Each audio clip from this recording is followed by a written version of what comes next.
السلام علیکم ورحمۃ اللہ وبرکاتہ۔ میرے پیارے بچوں، کیسے ہیں آپ؟ الحمدللہ کہ آپ ٹھیک ٹھاک ہیں، الحمدللہ کہ آپ پڑھ رہے ہیں، الحمدللہ کہ آپ خوشی سے پڑھ رہے ہیں۔ یہ سب سے زیادہ پیاری بات ہے میرے پیارے بچوں۔ میں اللہ سبحانہ و تعالیٰ کی اس نعمت پر بہت شکر گزار ہوں کہ آپ میرے شاگرد ہیں اور آپ میرے بچے ہیں، الحمدللہ۔ چلے میرے پیارے بچوں، اب ہم دعا مانگتے ہیں اور پھر اپنا سبق شروع کرتے ہیں۔ نحمدہ و نصلی علی رسولہ الکریم، اما بعد فاعوذ باللہ من الشیطان الرجیم، بسم اللہ الرحمن الرحیم۔ رب اشرح لی صدری ویسر لی امری واحلل عقدۃ من لسانی یفقہوا قولی ربنا زدنا علما، آمین۔ پیارے بچوں، 10 ہجری کے قریب اسلام کا پیغام دور دور تک پہنچ گیا تھا اور بہت سارے لوگ قرآن اور سنت کی سچی تعلیم دینے کے لیے بالکل تیار ہو چکے تھے اور وہ یہ ذمہ داری اٹھانے کے لیے تیار تھے کہ وہ پوری دنیا میں اس میسج کو پھیلا دیں۔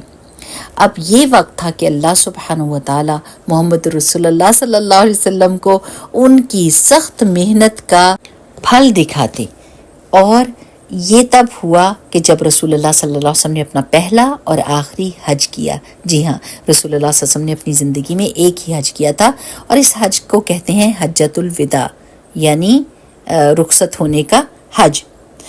جب رسول اللہ صلی اللہ علیہ وسلم نے یہ اعلان کیا کہ وہ حج کے لیے نکلیں گے، تو بہت سارے لوگ ادھر ادھر سے اکٹھے ہونے لگ گئے مدینہ میں کہ وہ رسول اللہ صلی اللہ علیہ وسلم کے ساتھ جائیں گے۔ پھر جب رسول اللہ صلی اللہ علیہ وسلم نے احرام پہنا تو تلبیہ پڑھنا شروع کیا، اور اتنا خوبصورت لگا ہوگا کہ جب رسول اللہ صلی اللہ علیہ وسلم نے کہنا شروع کیا، لبیک اللہم لبیک لبیک لا شریک لک لبیک ان الحمد والنعمت لک والملک لا شریک لک۔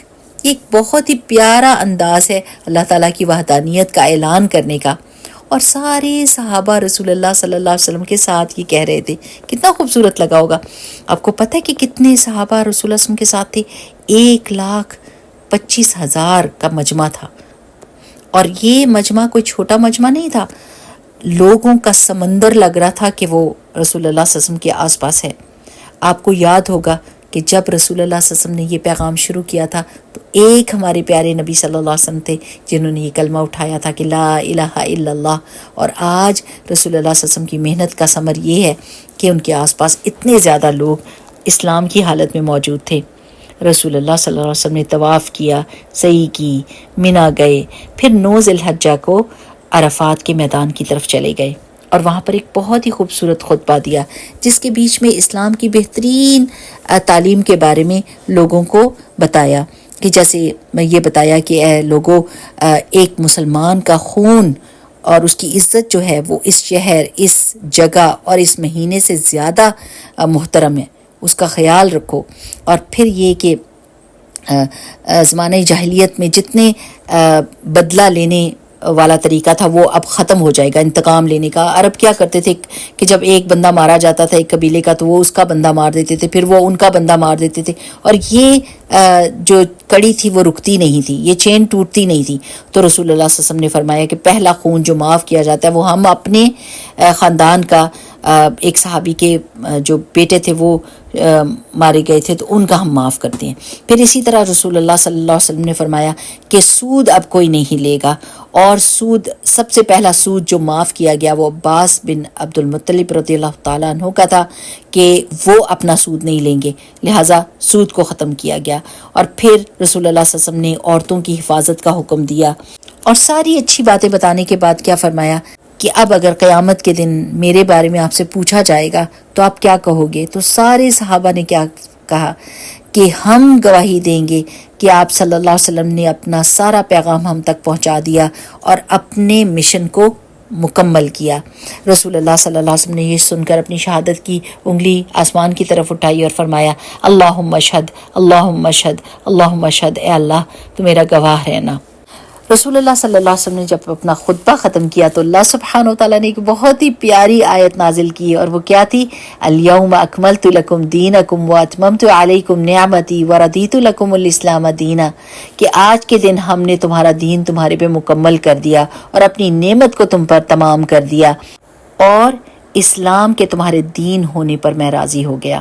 پھر عرفات سے مزدلفہ کا سفر تھا، وہاں جانا تھا رسول اللہ صلی اللہ علیہ وسلم نے، اور پھر ادھر سے واپسی مینا کی طرف۔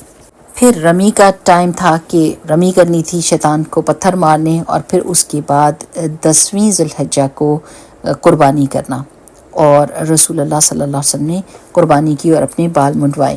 پھر رسول اللہ صلی اللہ علیہ وسلم نے 11، 12 اور 13 مینا میں گزاری، اور 13 تاریخ کو رسول اللہ صلی اللہ علیہ وسلم نے تینوں شیطانوں کو پتھر مارنے کے بعد مینا سے روانگی اختیار کی۔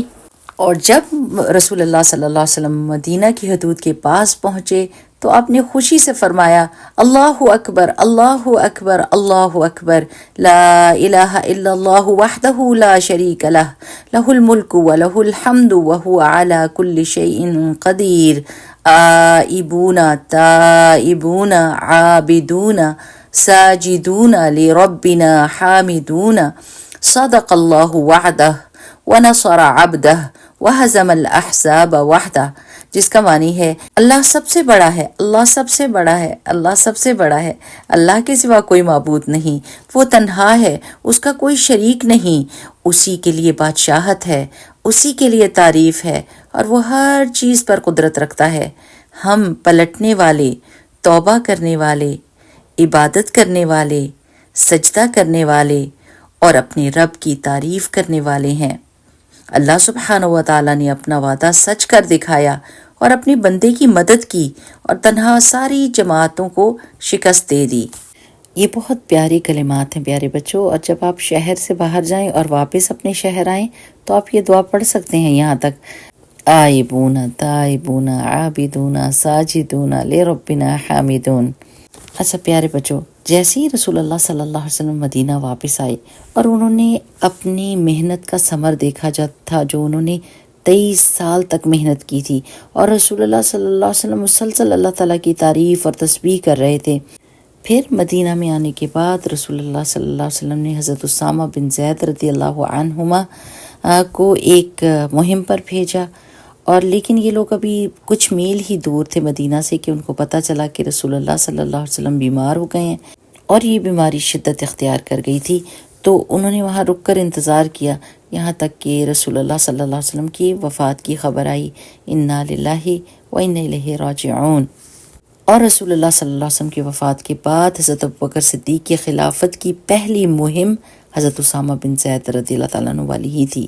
اچھا پیارے بچوں، یہاں پر ہم رک کر سوچیں گے کہ ہم نے اپنے پیارے نبی صلی اللہ علیہ وسلم کی زندگی سے کیا سیکھا۔ انہوں نے ہم کو ہر وہ چیز سکھائی جو ہمارے لیے بہترین تھی، جس سے معاشرے کے بیچ میں امن امان قائم رہتا، وہ باتیں ہم کو سکھائی، جہاں پر کوئی ظلم نہ ہو۔ رسول اللہ صلی اللہ علیہ وسلم حق کے کلمے کے لیے اٹھے اور ثابت قدم رہے، اسی وجہ سے وہ فتح یاب ہوئے۔